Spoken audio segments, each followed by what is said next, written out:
You keep waiting for the right conditions, the right boss, the right economy, the right amount of money saved up, the right amount of confidence, courage, or certainty before you finally begin. I need to tell you something, and I need you to actually hear it instead of just letting it pass by like every other piece of advice you've scrolled past this week. That moment is never coming. You are waiting for a season that does not exist on any calendar. Nobody is going to ring a bell and announce that conditions are now perfect. Life does not work that way, and deep down, you already know it. So let's start here, plainly, without decoration, without the soft version of the truth. It's not the economy. It's not your boss. It's not the government, the market, your industry, or the family you were born into holding you back. It's your philosophy. The way you think about work, the way you think about effort, the way you think about who, exactly, is responsible for the results in your life. Somewhere along the way, maybe in a classroom, maybe in your first job, maybe just by watching the adults around you, you were handed a philosophy that was never designed to build a life.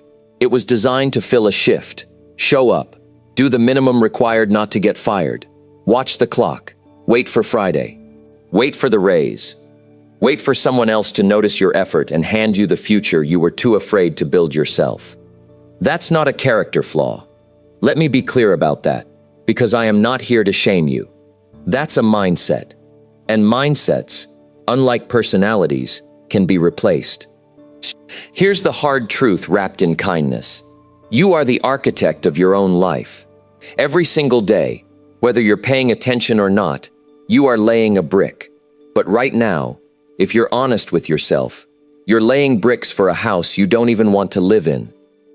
Let that sit for a second. Don't rush past it.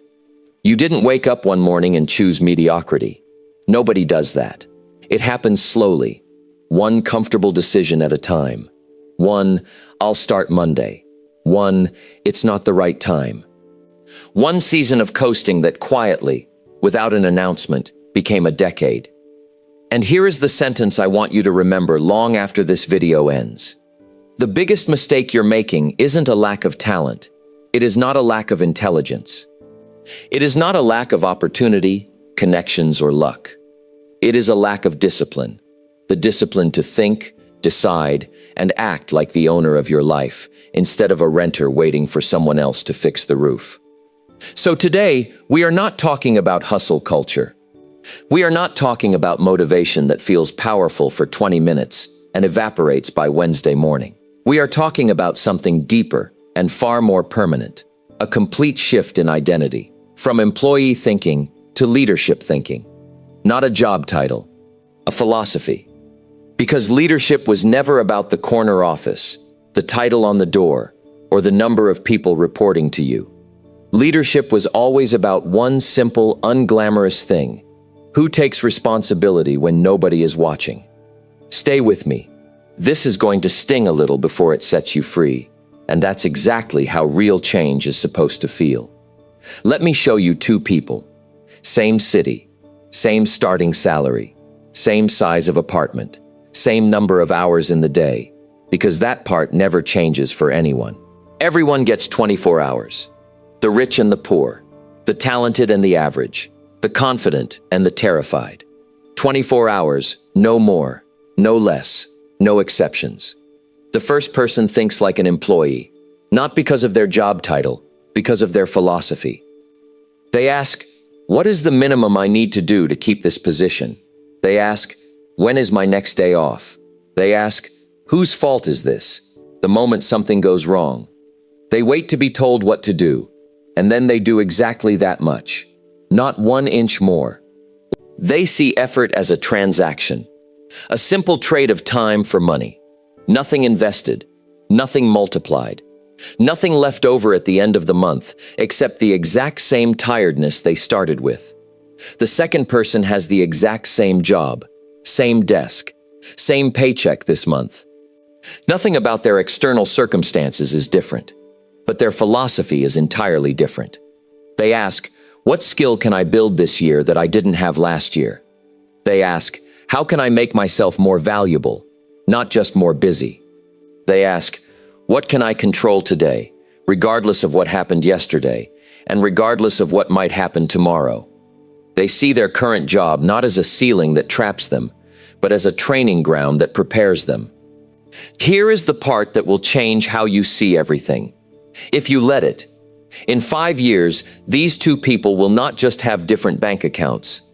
They will be different people, different in how they carry themselves, different in how they speak, different in how they handle a crisis, a setback, or an opportunity that requires courage. One will have compounded discipline into capability, capability into confidence, and confidence into opportunity. A slow, steady staircase built one ordinary day at a time.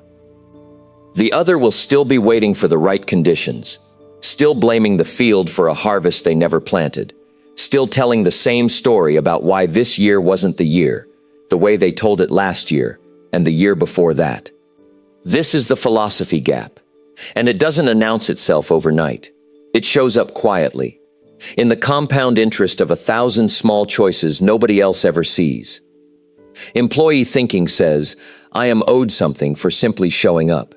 Leadership thinking says, I owe it to myself to grow, regardless of what I'm given.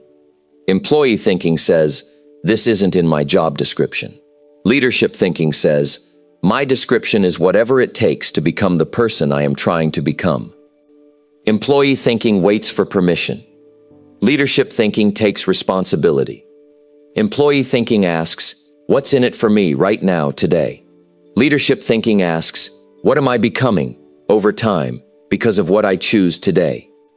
And here is the question that should interrupt whatever comfortable story you've been telling yourself for the last few years. If nobody ever promoted you, gave you a raise, or noticed your effort again, would you still choose to grow? Would you still choose discipline over comfort on a random Tuesday with no audience and no applause? Your honest answer to that question tells you which philosophy you're actually operating on. Not the one you post about, not the one you tell your friends when you're feeling inspired, the one your daily habits quietly reveal when nobody's grading you and nothing is on the line. Because philosophy isn't what you believe in theory. Philosophy is what you actually do when believing it becomes inconvenient. Let me give you a few more contrasts, because repetition is how truth finally sinks past the surface and into behavior. If you think like an employee, you protect your energy for the hours you're being watched. If you think like a leader, your energy is consistent whether you're being watched or not, because you're not performing for an audience, you're building a character. If you think like an employee, feedback feels like an attack. If you think like a leader, feedback feels like free information about how to improve faster than you would have on your own. If you think like an employee, a mistake is something to hide, minimize, or blame on someone else. If you think like a leader, a mistake is simply tuition, an expensive lesson you fully intend to get your money's worth from. If you think like an employee, your growth stops the moment structure disappears. No one assigning tasks, no one checking your work. If you think like a leader, structure was never the source of your growth. Your own standards were, and your own standards don't disappear just because supervision does. Notice the pattern underneath every single one of these contrasts. Employee thinking outsources responsibility to something external, a boss, a system, an audience, a set of instructions. Leadership thinking locates responsibility internally, in a place no external circumstance can ever reach or remove. That internal location is the entire game. Everything else is just detail, because I don't want this to just sound clever. I want it to actually change something. Employee thinking is not about which building you work in.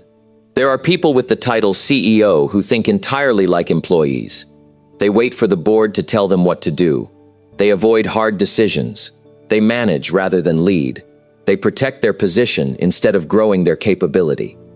And there are people stocking shelves at midnight who think entirely like leaders, who show up early without being asked, who master their craft quietly, who take ownership of outcomes nobody assigned to them, who are building something inside themselves that no manager can see yet, but that the world will eventually be unable to ignore.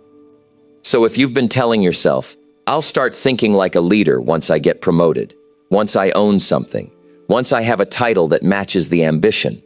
I need you to hear this clearly. That's employee thinking wearing a leadership costume. It's still waiting for permission. It's still outsourcing the starting gun to someone else. The leader's philosophy has to come first. The title, if it ever comes, always comes second. Always. There has never been an exception to that order. In any field, in any era. Let's go back to the farm. Not because it's poetic, because it's true, and because nature does not lie to make you feel better. A farmer does not plant corn in the morning and harvest it by dinner. He tills the soil when it's cold, sore on his hands, and completely unglamorous. He plants seeds that show absolutely nothing for weeks. He waters ground that looks, to any outside observer walking past, completely empty, completely wasted, completely pointless. And if you walked by his field in that first month, you would think he was wasting his time. You might even feel sorry for him. You might think, this man is working so hard for nothing. But the farmer isn't foolish. He understands a law that governs everything, not just agriculture, but careers, relationships, health, finances, and character. It's called the law of sowing and reaping, and it has 3 parts that never change. You reap what you sow. You reap after you sow, never before. And you reap more than you sow. This is not motivational language you can nod along to and forget. This is the actual operating system underneath reality itself. Every skill you don't build today is a harvest you simply will not have in 3 years. Every hard conversation you avoid today becomes a bigger, heavier problem waiting for you in 6 months. Every rep you skip at the gym, every book you don't open, every extra hour you trade for comfortable numbness, that is a seed you chose not to plant, and no amount of wishing later will make it grow retroactively. And here's what nobody tells you clearly enough, what nobody says out loud in the comment sections and highlight reels. The field does not care about your excuses. It doesn't care that you were tired. It doesn't care that conditions weren't perfect, that your childhood was hard, that your boss was unfair, that the timing was wrong. The field only responds to what was actually planted in it. You cannot negotiate with a harvest. You cannot argue your way into fruit that was never seeded. You can only plant, tend, wait, and trust the law that has never once failed a patient farmer. So ask yourself, honestly, without flinching, what have you been planting for the last 12 months? Not what you intended to plant, not what you told yourself you'd get around to, what you actually, consistently, put into the ground with your own 2 hands. Because right now, today, in this very moment, you are either planting for a future you'll be proud of, or you're planting weeds of avoidance and simply calling it just how life is. Here's a concept that quietly separates those who build a life from those who merely survive one: compounding. Compounding is unglamorous. It's almost invisible in the moment, and it is completely undeniable over time. That contrast, invisible now, undeniable later, is exactly why so many people give up on it. 1 push-up today means nothing you can point to. 1 page read today means nothing you can measure. 1% better today feels, honestly, like nothing at all. But nothing, repeated with discipline, day after day, without an audience, becomes something unstoppable. This is the part employee thinking misses completely. Because employee thinking is always looking for the immediate paycheck. It wants proof today. It wants the reward to match the effort, on the same day, in the same amount, like a vending machine. But leadership thinking understands a different kind of math entirely.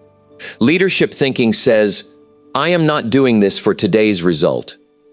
I am doing this to become the kind of person who, 18 months from now, is simply operating on a different level, while everyone who quit at month 2 is still standing exactly where they started, wondering why nothing ever changes for them. If you do the work only when it's convenient, you get convenient results. Small, forgettable, temporary, gone by next week. If you do the work when it's disciplined, day after day, without applause, without an audience, without anyone keeping score but you get compounding. And compounding, given enough time, doesn't just improve your life. It transforms it into something the old version of you wouldn't recognize. The tragedy isn't that people fail to compound. Most people never even try long enough to fail at it properly. The real tragedy is that most people quit exactly one season before the compounding would have finally become visible, right before the curve bends upward, right before the invisible work becomes undeniable proof. Here is a truth I need you to carry with you for the rest of your life, long after this video is over. You will pay one of two prices: the price of discipline or the price of regret. There is no third option. There is no way to pay neither. Discipline weighs ounces. Regret weighs tons. Discipline is choosing to wake up early when the bed is warm, and the excuse is easy, and nobody would ever know if you hit snooze one more time. Regret is waking up in 5 years, in the exact same position, wondering where all that time actually went. Discipline is having the uncomfortable conversation now, while it's still small. Regret is carrying resentment for years because you let a small problem grow into an unspoken wall between you and someone you cared about. Discipline is saying no to the version of you that wants comfort right now, in this exact moment. Regret is saying yes to comfort so many times, in so many small moments, that comfort quietly became your ceiling instead of your rest. Notice something important here, because it matters more than people realize.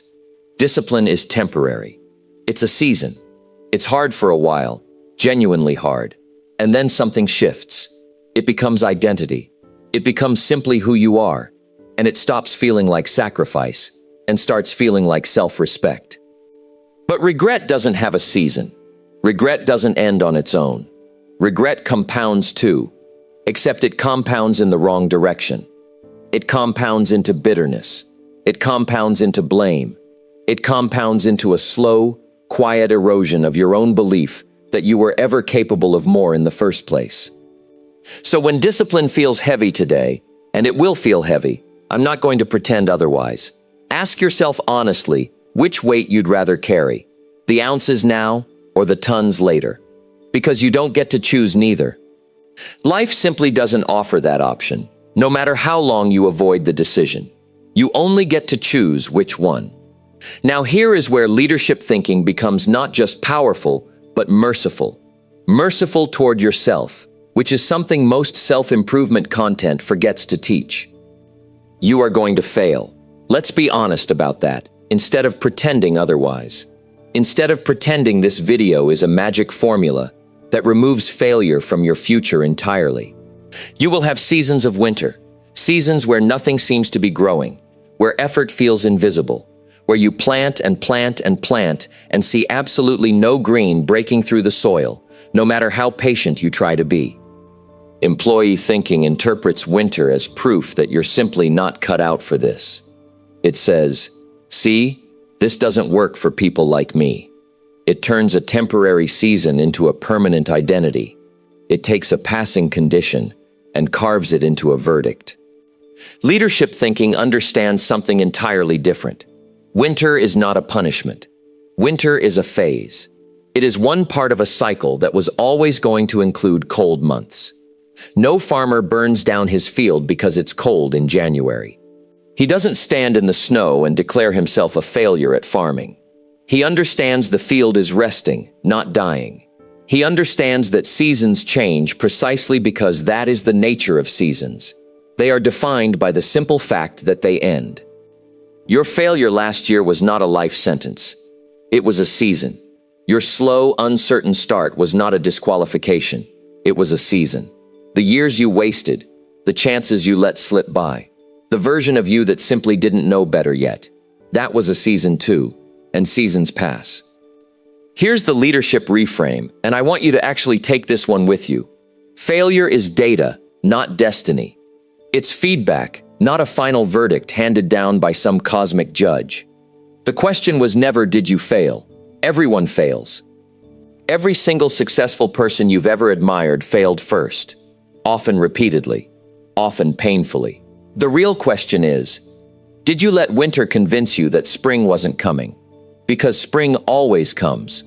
For the field that was tended, even imperfectly, even slowly. It simply does not come for the field that was abandoned entirely. There's one more picture I want to leave in your mind before we move to action, because it explains why so many capable people stay stuck for years without understanding why. Employee thinking is always looking for the elevator, a shortcut, a single decision, a single lucky break, a single viral moment that lifts you from where you are to where you want to be, instantly, without the middle. And when the elevator doesn't arrive, because for almost everyone, it never does, employee thinking concludes that the building itself is broken, that success wasn't meant for them, that the whole system is rigged. Leadership thinking looks for the ladder instead. The ladder is slower. The ladder requires you to actually feel each step under your feet. The ladder does not skip you ahead for good intentions or big dreams. It only responds to the actual climbing. But here is what almost nobody tells you about the ladder. It always works. Every single time. For every single person who keeps climbing instead of standing at the bottom, waiting for an elevator that was never installed in this building to begin with. The people you admire, the ones who seem to have made it, almost never took the elevator. They took the ladder. For years, often in silence, often with no one watching, often while people around them assumed they were simply standing still. So stop scanning the lobby for an elevator. Put your hand on the ladder. It's right there. It's been right there the entire time. Before we get to what you do next, I want to walk through the excuses. Not to embarrass you, because I've used every single one of them myself. I want to walk through them, because an excuse you've named loses most of its power. An excuse left unnamed runs your life quietly, in the background, disguised as just being realistic. The first excuse is time. I don't have time to build a new skill, start a project, or think beyond survival. Listen carefully. Everyone who ever built something significant had the same 24 hours you have. The difference was never the number of hours available. The difference was what those hours were sworn to. You don't lack time. You've simply sworn your hours to comfort. And comfort is a hungry master that never says, "That's enough." The second excuse is money. I'll start investing in myself once I have more financial breathing room. But here's what the farmer knows that the employee doesn't. You don't wait for abundance to start sowing. You sow specifically because you don't have abundance yet. Waiting for money before you invest in growth is like waiting for the harvest before you plant the seed. It has the order completely backward. The third excuse is timing. This isn't the right season for me. Maybe next year, once things settle down. Things are not going to settle down. I need you to hear that clearly. There will always be a reason it's not quite the right time. Newborn children, unstable markets, difficult bosses, personal setbacks. Life does not pause its complications so you can begin comfortably. The right time is a myth, designed by fear to sound like wisdom. The fourth excuse is talent. Other people are just naturally better at this than I am. Maybe. Maybe some people start with more raw ability. But talent without discipline stalls out. And discipline without talent still compounds into mastery. I would rather bet on a disciplined person with average talent over a gifted person with no consistency, every single time, because I've watched that bet pay off again and again. The fifth excuse, and the most dangerous one, is identity. I'm just not that kind of person. This is the excuse that closes the door permanently, because it stops being about circumstances and starts being about who you believe you fundamentally are. But identity is not fixed.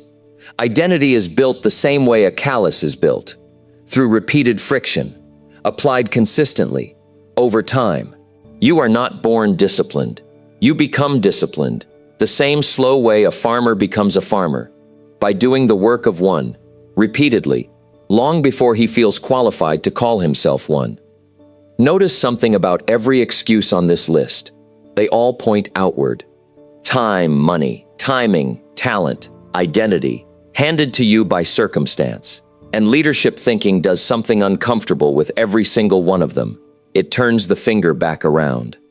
Not to blame you, to free you. Because if the problem is out there, you are powerless to fix it. But if the problem is your philosophy, you hold the entire solution in your own hands, starting today. Now let's make this real. Philosophy without action is just poetry. And poetry, however beautiful, doesn't pay bills or build character on its own. So here is what leadership thinking actually looks like today. Not in 5 years, not when things calm down, not after this busy season ends. Today. This exact day you are living in right now. First, stop asking, what am I required to do? And start asking, what am I capable of doing? That single shift in language changes almost everything downstream of it. Required is the employee's ceiling, the line they will not cross past. Capable is the leader's floor, the starting point they build up from. Second, take radical ownership of one thing that isn't technically your responsibility. Not to impress anyone watching, not for credit. Do it to practice the muscle of leadership. The muscle that quietly says, if I see it, I own it. Instead of, that's not my department, that's someone else's problem. Small ownership today builds the capacity for large ownership tomorrow. Nobody hands real leadership to someone who has never practiced it in private, when no one was around to notice. Third, invest 1 deliberate hour into a skill that compounds. Not scrolling. Not passive consumption disguised as research. Deliberate, focused, occasionally uncomfortable practice. 1 protected hour, guarded like an appointment with your own future self. If you don't have an hour, find 30 minutes. If you don't have 30 minutes, find 15. The size of the investment matters far less than the consistency of the deposit. Compounding doesn't require large, dramatic numbers. It requires unbroken frequency, week after week, month after month. Fourth, have the conversation you've been avoiding.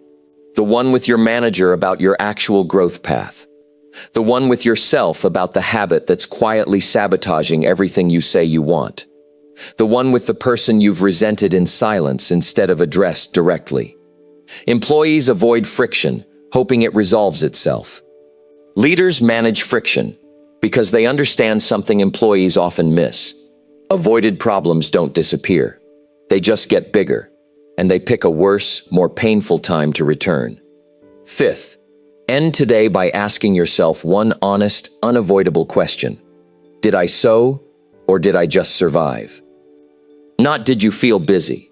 Not did you check things off a list. Did you plant something today that will still matter in a year, in 5 years, in the story of who you eventually become? Sixth, audit your inputs, not just your outputs. What you consume quietly becomes what you produce. If every evening ends with an hour of passive scrolling designed by algorithms to keep you numb and comfortable, don't be surprised when your ambition feels numb and comfortable too. You are not just responsible for your actions. You are responsible for the diet of information, conversation, and influence you allow into your mind every single day. Guard that diet the way a serious athlete guards what they eat before a competition. Seventh, find one person who is already thinking the way you're trying to think, and study them closely. Not to copy them exactly. No 2 ladders look identical. But to prove to yourself, with real evidence in front of you, that the philosophy you're trying to adopt is not theoretical, it's livable. Somebody near you, or reachable through a book, a podcast, or a conversation, is already living proof that this shift is possible. Borrow their evidence until you've built your own. None of these 7 steps require a new job. None of them require a new boss, a new degree, or a new set of circumstances. Every single one of them is available to you in the next 24 hours, regardless of what happened yesterday. This is not a 5-year plan sitting in a notebook somewhere. This is a today plan, available to you the moment this video ends. Because leadership isn't proven in the big, dramatic, cinematic moments people imagine when they picture success. It's proven in the boring, unfilmed, unapplauded decisions of an ordinary Tuesday afternoon. You don't need new circumstances to start thinking like a leader. You don't need a promotion, a new job, or permission from anyone above you. You need a new decision. And decisions, unlike circumstances, are available to you right now, in this exact moment, regardless of your job title, your current bank account, or how many times you've started over before and quietly given up. The ladder doesn't ask where you're starting from. It only ever asks whether you're climbing. Let me tell you about two brothers, because I think this will make everything I've just said land in a way that statistics never could. Same parents, same house, same table growing up. One brother left home at 18 and got a stable job at a local company. Steady paycheck, predictable hours. He liked the predictability. It felt safe, and after a difficult childhood, safe felt like enough. The other brother took a much messier road. A few false starts, a business that failed in year 2, a stretch of time where he was, honestly, worse off financially than his brother with the steady job. 10 years passed. The first brother was still in the same role, doing largely the same tasks, having asked for exactly one raise in a decade, and only after being told to ask by his wife. He wasn't lazy. He wasn't unintelligent. He had simply never once asked the question, "What am I capable of?" beyond what's required. His philosophy had quietly capped his 10 years before they even began. The second brother, despite the failed business and the rough years, had done something different in the background the entire time. Every failure he treated as a season, not a verdict. Every setback he mined for a lesson before moving forward. He read when he didn't feel like reading. He had hard conversations he didn't want to have. He kept planting, even in winters that lasted longer than he expected. By year 10, he wasn't wealthy in some dramatic, cinematic sense. But he had built something the first brother hadn't. Capability, range, the confidence that comes only from having survived difficulty on your own terms. And capability, given enough time, always finds its way to opportunity. Same house, same parents, same starting resources. The only variable that changed was philosophy. And philosophy was enough, by itself, to write 2 entirely different decades. I tell you this story not to make you feel behind. I tell you this story because it proves the point better than any statistic could. Your circumstances are not your ceiling. Your philosophy is, and philosophy, unlike circumstance, is something you get to choose again, starting with your very next decision. Now let me show you where this road leads, because you deserve to see it clearly, in detail, before you commit to walking it. Picture this version of you, 18 months from now. Same starting point as today, same 24 hours in the day, but a different philosophy compounding quietly underneath the surface. The way roots grow silently underground, long before anyone above the soil sees the tree. You walk into rooms differently, not louder, not arrogant, just certain. Certain in a way that cannot be faked, because it was earned through 18 months of kept promises to yourself, one disciplined day layered on top of another. You start solving problems instead of merely reporting them. People begin bringing you decisions, not because you demanded the authority or asked for the title, but because you've quietly, patiently become the person who can be trusted with it. Your actual skills have compounded past whatever your current title reflects. And titles, given enough time, always eventually catch up to real capability. Maybe not on someone else's schedule, maybe not as fast as you'd like, but they catch up. You look back at the version of you watching this video right now, sitting exactly where you are, and you feel something complicated, mostly gratitude. Gratitude that you didn't wait for a more convenient season. Gratitude that you stopped asking the field to be fair and started asking yourself, instead, to be disciplined. Now contrast that future with the other one, the one where nothing changes, where you watch this entire video, feel something stir for 20 minutes, nod along, maybe even write a note in your phone, and then quietly return to exactly the same patterns by tomorrow morning. Same complaints about the same job, same waiting for the same conditions that never arrive. Same habit of blaming circumstances instead of building character. One more year, indistinguishable from the last. Both of these futures are currently available to you. Both are, as of this exact moment, still unwritten. And the only real difference between them is the philosophy you choose to operate from, starting today, in the very next hour after this video ends. If you keep thinking like an employee, you will keep receiving an employee's life, capped, dependent on someone else's approval, and permanently waiting for permission that was never coming. If you start thinking like a leader, you will start building a leader's life, one where circumstances continue to inform you, but they no longer control you. The choice was never actually about your job. It was always about your philosophy. And philosophy, unlike almost everything else in your life, was always, fully, entirely under your own control. Let me ask you something directly, and I want you to actually answer it, not just let it wash over you. If a camera followed you around for the next 30 days, not filming your words, not filming what you post, just quietly filming your actual choices, what philosophy would it reveal? Would it show someone waiting, or would it show someone building? There is no wrong answer that disqualifies you. There is only an honest answer that shows you exactly where to begin. Let's bring this all the way home. Discipline is the bridge between where you currently stand and where you claim you actually want to be. Discipline is the choice you make when nobody is watching and no one would ever know if you quietly skipped it. Discipline is the price, and it is always, without exception, cheaper than the regret that inevitably replaces it if you refuse to pay. You are not behind. You are not too late. You are not disqualified because of the winters you've already lived through, the seasons you've already lost, the false starts you'd rather forget. You are simply standing at the edge of a decision that every single person who ever built something meaningful once had to make too. The decision to stop waiting for the right conditions and start becoming the right person. The economy will still be uncertain tomorrow morning. Your boss will still be your boss. The government will still be the government, doing whatever governments do. None of that has ever been the real obstacle standing between you and the life you want. It was always, only, entirely your philosophy. So here is your assignment, not next year, not next Monday when the week resets. Today, in the next hour. Plant one seed you cannot see the harvest of yet. Take ownership of one thing nobody officially assigned to you.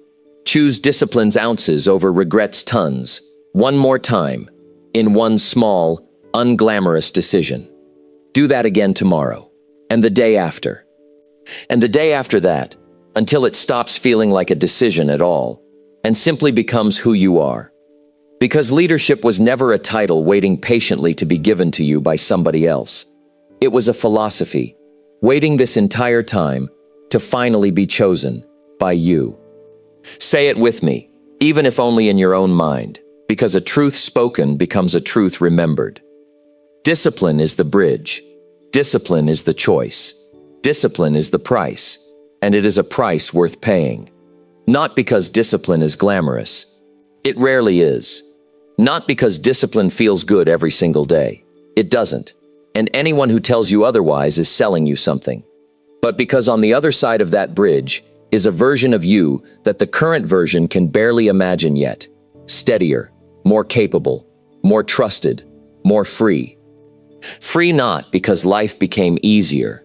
Free because you became stronger than the difficulty. You do not need a new season to begin. You do not need a new boss, a new title, a new set of circumstances handed to you on more favorable terms. You need one decision, made today, and then made again tomorrow, and again the day after that, until the decision quietly stops being a decision at all, and simply becomes the person you are. The field is in front of you right now. The soil doesn't care how long you've waited. Doesn't start with sweeping changes or grand gestures, but with small, deliberate actions repeated each day.